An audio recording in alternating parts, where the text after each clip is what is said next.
مصنف نے کلمے کی تعریف آپ کو بتائی ہے. کلمہ وہ لفظ ہے جو مفرد معنی کے لیے وضع کیا گیا. یاد رکھیں کہ کلمے کے اندر الف لام کو ہم نے جنسی بنایا ہے. اب جن سے کلمے کی تعریف گزر گئی, اب اس کے افراد کیا کیا ہیں. مصنف اس کی طرف آپ کو اشارہ کر کے بتا رہے ہیں کہ اس کے 3 افراد ہیں. کتنے افراد ہیں؟ 3 ہیں. کون کون سے؟ اسم و فعل و حرف. اسم, فعل اور حرف.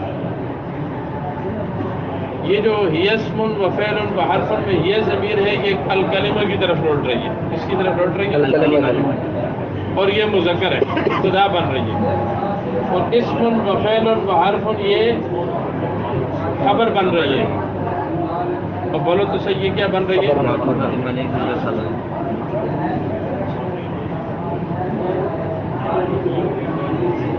مبتدا خبر میں مطابقت نہیں ہے. اگر مبتدا خبر میں مطابقت بناتے ہو تو پھر راجع مرجع میں مطابقت فوت ہو جائے گی. اگر آپ کیا کرتے ہیں, مبتدا خبر میں مطابقت بناتے ہیں, تو پھر ظاہری بات ہے اسم و فعل و حرف. بھائی تانیث کی کتنی علامتیں ہیں؟ 4. دال جو لفظوں میں ہو, مقدر ہو, الف مقصورہ اور الف ممدودہ, ان میں سے کوئی بھی نشانی یہاں موجود نہیں. اسم و فعل و حرف یہ مذکر ہے. اگر آپ یہ کی جگہ ہوا رکھتے ہیں تو مرجع اس کا کلمہ ہے, تو پھر راجع مرجع میں مطابقت فوت ہو جائے گی. اگر آپ مرجع کی رعایت رکھتے ہیں کہ الکلمہ مؤنث ہے, ضمیر مؤنث لائیں گے, تو پھر اس صورت میں خبر کی رعایت فوت ہو جاتی. اصول یاد رکھیں, بہت جگہ کام آئے گا. ضمیر جب خبر اور مرجع کے درمیان دائر ہو جائے, ضمیر خبر اور مرجع کے درمیان دائر ہو جائے تو اس وقت مرجع کی رعایت رکھنا اولا ہوتا ہے. بولو, ضمیر جب خبر اور مرجع کے درمیان دائر ہو جائے تو رکھ دونوں کی رعایت سکتے ہیں. خبر کی رعایت بھی رکھ سکتے ہیں اور مرجع کی بھی رکھ سکتے ہیں, لیکن مرجع کی رعایت کرو. نہیں سمجھ میں آئی آپ کو بات؟ ضمیر جب خبر اور مرجع کے درمیان دائر ہو جائے تو اس وقت آپ رعایت دونوں کی رکھ سکتے ہیں. خبر کی رعایت بھی رکھ سکتے ہیں, مرجع کی رعایت بھی رکھ سکتے ہیں, لیکن اس وقت مرجع کی رعایت رکھنا یہ زیادہ اولا ہو. بات سمجھ میں آ گئی آپ کو؟ دائر یعنی آ جائے. لیکن یہ ضابطہ ہے, ضابطے میں وہی کلمات استعمال ہوں گے جو ضابطے کے کلمات ہیں. اس میں اپنے کلمات کو استعمال نہیں کروں گا, وہی ضابطے کے کلمات. یہ ہمارے استاد نے ضابطہ بتایا تھا شرح جامی پڑھاتے وقت. ہمارے استاد نے کافی ہمیں شرح جامی سے پڑھائی, بہت ہو گئے وہ. بات سمجھ میں آئیے؟ کھلے ان کے لیے رحمت کے دروازے, ہمیں پڑھا گئے تو آگے یہ سلسلہ چل رہا ہے. بات سمجھ میں آ گئی کہ نہیں آئیے؟ یہ صدقہ جاریہ ہے. بہت اچھے ہوتا, کافی بھی انہوں نے پڑھائی, شرح جامی بھی. ضمیر جب خبر اور مرجع کے درمیان دائر ہو جائے تو اس وقت دونوں کی رعایت رکھ سکتے ہیں, لیکن مرجع کی رعایت رکھنا اولا ہے. بھائی یہ اعتراض و جواب سمجھ میں آ گیا آپ کو؟ دوسرا اعتراض, کلمہ اسم اور فعل اور حرف, یعنی ہم دیکھیں گے جس چیز کے اندر اسم ہونا بھی, فعل ہونا بھی, حرف ہونا بھی پایا جائے وہی کلمہ ہوگا, اور کوئی کلمہ. یہ ٹھیک ہے بات؟ بولو یہ بات ٹھیک ہے؟ ٹھیک نہیں ہے. تینوں چیزیں ایک ہی جگہ جمع ہو جائیں تو اس کو ہم کلمہ کہیں گے, اس کے علاوہ کوئی کلمہ. بولو تو صحیح نہیں ہے. معترض کا اعتراض سمجھ میں آ گیا؟ معترض کیا کہتے ہیں؟ آپ نے کہا کلمہ اسم اور فعل اور حرف کا نام ہے, یہ کہا ہے نا.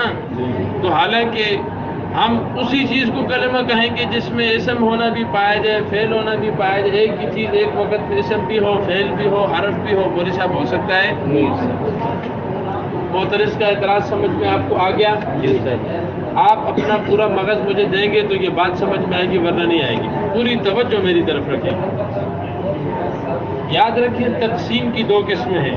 تقسیم کی کتنی قسمیں ہیں؟ 2 قسمیں.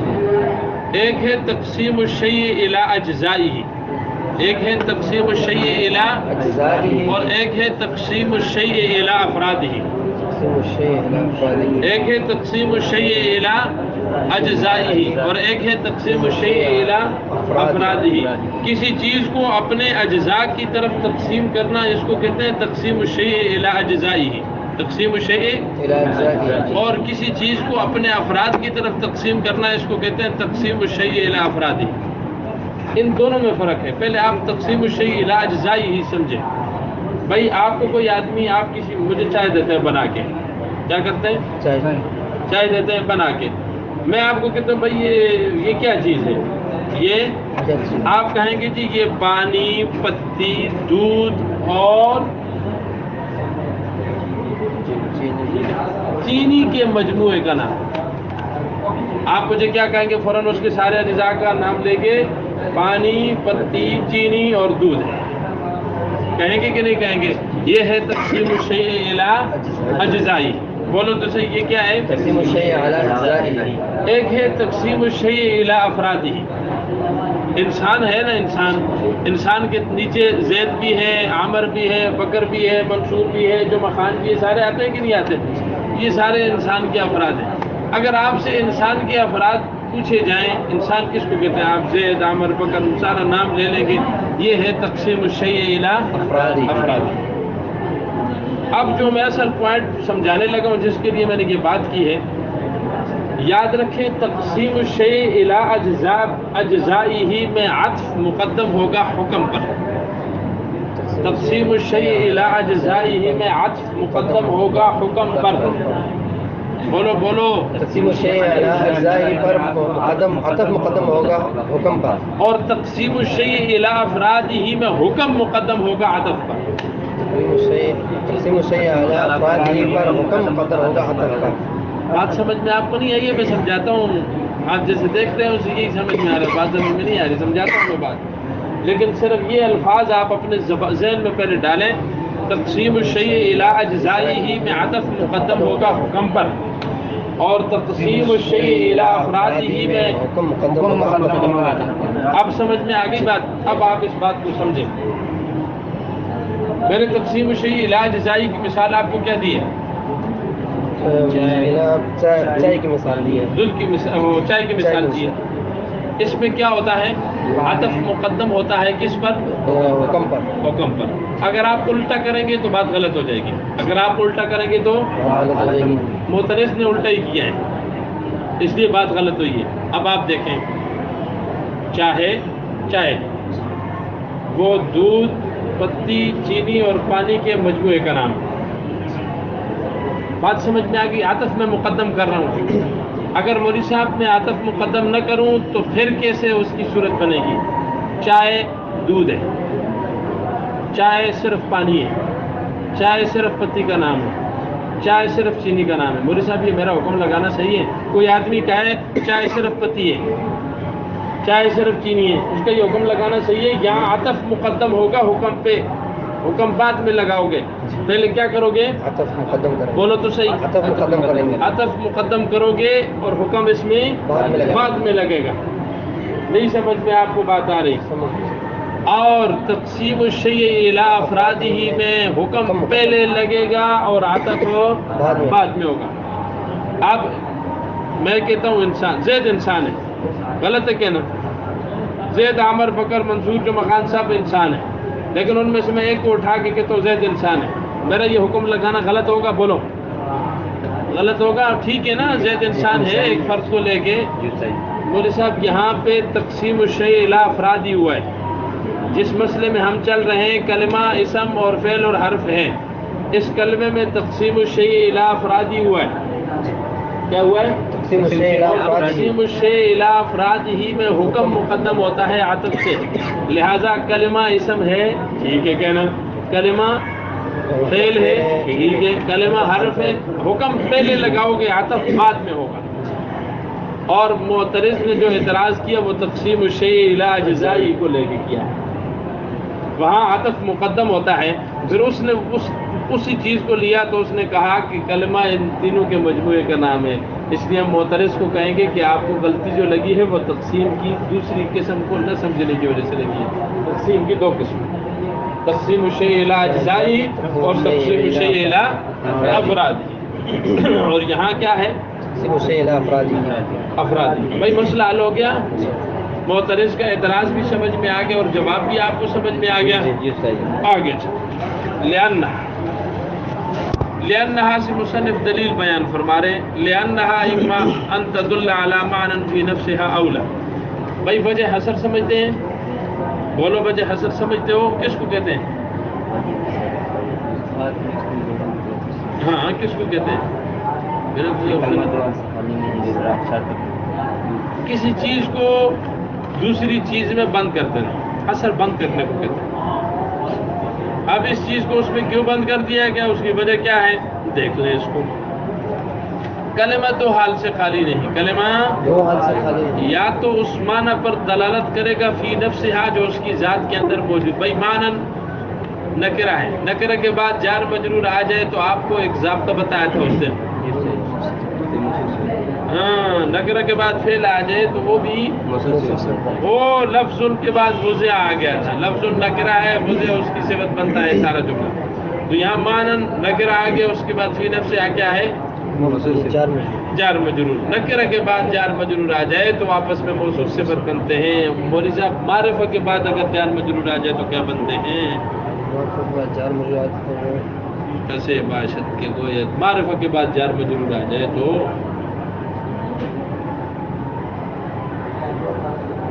کیوں آپ کے حال خراب ہو گئے ہیں؟ جب حال آیا تو آپ کے حال ہی خراب ہو گئے. حال سے حال جی ہاں ذوالحال حال بنتا ہے. کیا معرفہ کے بعد جار مجرور آ جائے تو وہ ذوالحال حال بنتے ہیں، اور نکرہ کے بعد جار مجرور آ جائے تو وہ. اور یہاں معنی کیا ہے؟ نکرہ ہے، موصوف نہیں ہے، نکرہ ہے. اور اس کے بعد آ رہا ہے جار مجرور. ضابطہ لگائیں. اس کے بعد آ رہا ہے جار مجرور. تو نکرہ کے بعد جار مجرور آ جائے تو آپس میں موصوف صفت بنتے ہیں. وہ سمجھ میں آ گئی ہے؟ یہ پہلے والی بھی گئی ہے. کلمہ یا تو اس معنی پر دلالت کرے گا فی نفسہا جو اس کلمے کی ذات میں موجود ہے، اپنی ذات میں پائے جانے والے معنی پر دلالت کرے گا، او لا یا دلالت نہیں کرے گا. دیکھیں آپ مولوی صاحب، میں سرت من البصرۃ الی الکوفہ، میں بصرہ سے کوفہ کی طرف چلا. آپ کو پتہ چلا کہ میری ابتدا کہاں سے ہوئی اور انتہا کہاں ہوئی. یہ آپ کو من اور الا نے بتایا ہے. ابتدا من ابتدا کے لیے ہوتا ہے، لیکن یاد رکھو میں اگر ساری دن من کرتا رہوں آپ کو میری بات سمجھ میں آئے گی کہ میں کہاں سے چلا ہوں اور کہاں گیا ہوں. میں سارا دن الا کرتا رہوں تو آپ کو یہ وہ کلمہ ہے جو اپنی ذات میں پائے جانے والے معنی پر دلالت نہیں کر رہا. اور بات سمجھ میں آ گئی؟ اور دوسری حالت کلمے کی کیا ہے؟ وہ اپنی ذات میں پائے جانے والے معنی پر دلالت کرے گا. اس کو آپ ایک طرف رکھ دیں. وہ میں بات میں سمجھاتا ہوں. پہلے بات اس کی کرو کہ وہ اپنی ذات میں پائے جانے والے معنی پر دلالت نہیں کر رہا. الثانی کیا لکھا ہوا ہے؟ الحرف. دوسرے کو حرف کہتے ہیں. کلمہ دو حال سے خالی نہیں. یا تو اپنی ذات میں پائے جانے والے معنی پر دلالت کرے گا یا نہیں کرے گا تو الثانی الحرف دوسرے کو. اور اگر کرے گا تو پھر دو حال سے خالی. والاول اور اگر کرے گا تو پھر دو حال سے اما یقترن باحد الازمنۃ الثلاثۃ او لا، یا تو تین زمانوں میں سے کسی ایک کے ساتھ ملا ہوا ہوگا یا نہیں. اب دیکھیں آپ کو ایک کلمہ ملا، اس میں آپ نے دیکھا کہ وہ اپنی ذات میں پائے جانے والے معنی پر دلالت نہیں کر رہا. آپ نے چپ کر کے اس کو حرف بنا دینا. آپ کو ایک کلمہ ملا، اس میں آپ نے دیکھا کہ وہ اپنی ذات میں پائے جانے والے معنی پر دلالت کر رہا ہے. اب آپ اس میں دیکھیں کہ اس میں تین زمانوں میں سے کوئی زمانہ پایا جاتا ہے یا نہیں. اگر تو پایا جاتا ہے، مثال کے طور پہ آپ کو ضرب مل گیا کہیں سے. ضرب آپ نے دیکھا ضرب کا ترجمہ ہوتا ہے اسے ایک مرد نے مارا. یہ اپنے نفس میں پائے جانے والے معنی پر دلالت کر رہا ہے. ہمیں بات سمجھ میں آ رہی ہے؟ اب آپ نے دیکھا کہ مارا تو ماضی کا زمانہ بھی بتا رہا ہے کہ اسے ایک مرد نے مارا تو اس نے ماضی میں مارا ہے. اب آپ بغیر سوچے سمجھے حکم لگا دیں گے کہ یہ فعل ہے. یہ آپ کو ملا زید زید ایک 5 فٹ کے جسم پہ دلالت کر رہا ہے، اور بات سمجھ میں آ گئی ہے؟ آپ نے دیکھا کہ وہ اپنی ذات میں پائے جانے والے معنی پر دلالت کر رہا ہے۔ اب آپ نے اس کے بعد دیکھا کہ زید کے اندر کوئی 3 زمانوں میں سے کوئی ایک زمانہ پایا جا رہا ہے، آپ نے دیکھا تو نہ آپ کو ماضی نظر آیا، نہ حال نظر آیا، اور نہ مستقبل۔ حکم لگا دیں کہ یہ فعل نہیں ہے، یہ سب دیکھیں آپ اس کو۔ والاول، پہلا کیا مطلب؟ جو اپنی ذات میں پائے جانے والے معنی پر دلالت کر رہا ہوگا وہ 2 حال سے خالی نہیں، اما یا تو ان یقترن، وہ ملا ہوا ہوگا باحد الازمنۃ الثلاثۃ، 3 زمانوں میں سے ایک کے ساتھ، اولا یا نہیں۔ الثانی الاسم، اگر نہیں ملا ہوا ہوگا تو ثانی نا، وہی ہے نا، اولا لا کا یہی مطلب ہے، نہیں ملا ہوا ہوگا 3 زمانوں میں سے تو وہ اسم ہے۔ والاول والفعل، اور اگر ملا ہوا ہوگا 3 زمانوں میں سے کسی ایک کے ساتھ تو وہ اور سمجھ میں آ رہی ہے کہ نہیں آ رہی ہے؟ اب آپ نے کل سے ایک کام کرنا ہے، کافیہ کے اندر ایک کام ہوتا ہے، وہ کام یہ ہوتا ہے کہ میں ہدایت النحو لازمی رکھواتا ہوں شاید اس کافیہ کے ساتھ۔ یہ اس لیے کہ مجھے اکثر سبق ہدایت النحو سے پڑھانے پڑ جاتے ہیں، وہ پڑھا کے پھر کافی ہم پڑھتے ہیں تو حلوہ ہو جاتا ہے۔ سمجھ میں آ گئی ہے؟ کیونکہ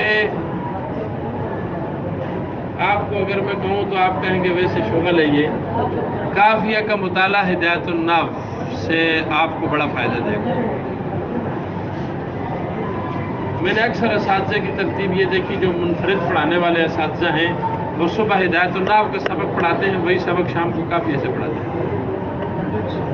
یہ ملتے جلتے ہیں آپس میں، لیکن صاحب ہدایت النحو اپنا رنگ ہے اور اس کا اپنا رنگ ہے، دونوں کے رنگ جب مل جائیں نا تو پھر ایک عجیب کیفیت تیسری پیدا ہو جاتی ہے۔ اس لیے بعض اسباق آپ کو سمجھ میں اس وقت آئیں گے جب ہدایت النحو ہوگی آپ کو۔ اور بات سمجھ میں آ گئی اب؟ کلمہ 3 چیزوں کا نام ہے، 3 چیزوں کا مجموعہ ہے نا، اور 3 چیزوں کا مجموعہ ہے، بولو تو صحیح نا؟ ہاں، بولی صاحب کو بات سمجھ نہیں آئی،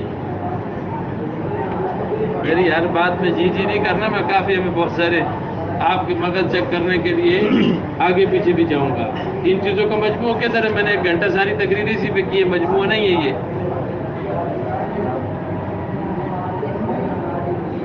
اور میری ساری تقریری سی پہ تھی نا کہ یہ مجموعہ نہیں ہے، آپ پھر بھی کہتے ہیں ہاں جی جو آپ کہیں گے وہی ہے۔ آپ اپنے مغز پہ رہیں، جو میں نے سمجھایا اس پہ رہیں، یہ نہیں کہ جو جدھر چلائے ادھر ہی، جدھر کیا ہوا ہے پاؤں مضبوط رکھیں۔ اچھا یہ کافیہ ہے، اس میں مغز کبھی ادھر جائے گا اور کبھی ادھر جائے گا، حاضر رکھیں۔ تو بھائی کلمہ کیا ہے؟ 3 چیزوں، جو 3 کلمہ اسم الگ ہے، اس پر حکم پہلے لگائیں، کلمہ اسم کا بھی نام ہے، فعل کا بھی نام ہے، اور جن والا کریں۔ اب آپ کو وجہ حسر بتائی، اس وجہ سے کہ کلمہ یا تو اس معنی پر دلالت کرے گا جو اس کی ذات میں پایا جاتا ہے، اولا یا نہیں، بسان الحرف، دوسرا حرف ہے اگر دلالت نہیں کرے گا تو، الاول، اور پہلا وہ 2 حال سے خالی نہیں، یا تو 3 زمانوں میں سے کسی ایک زمانے کے ساتھ ملا ہوا ہوگا یا نہیں، اولا، الثانی الاسم، دوسرا، اور الاول والفعل، اور پہلا کیا ہے؟ وقد علم بذلك حد كل واحد منها، اس وجہ حصر کے ذریعے آپ کو کلمے میں سے ہر ایک کی تعریف معلوم ہو چکی ہے، قد علم معلوم ہو چکی ہے، بذلك اس وجہ حصر کے ساتھ، کل واحد، حد کل واحد منها، ہر ایک کی تعریف، آپ کو اسم کی تعریف بھی پتہ چل گئی۔ اگر آپ سے کوئی اسم کی تعریف پوچھے تو مولانا اسماعیل صاحب آپ کیا تعریف کریں گے؟ اسم کہ وہ اپنی ذات میں موجود معنی پر دلالت کرے اور اس کے ساتھ 3 زمانوں میں سے کوئی زمانہ ملا ہوا ہے۔ دیکھیں نکال لیے کہ نہیں نکال لیے تعریف، اس میں سے بھی لگا لو، جوڑ لو، اور آگے میں سے بھی جوڑ لو، آپ کی تعریف بن جائے۔ اس کو پتہ تھا اب یہ کافیہ والے لوگ خود تعریف نکال لیں گے، اس لیے اتنی زحمت مصنف نہیں فرمائی، بڑی مختصر کتاب لکھی ہے لیکن بڑا کچھ سمندر کو کوزے میں بند کیا ہوا۔ یہ تو جب آپ پڑھیں گے تو دیکھیں گے کیا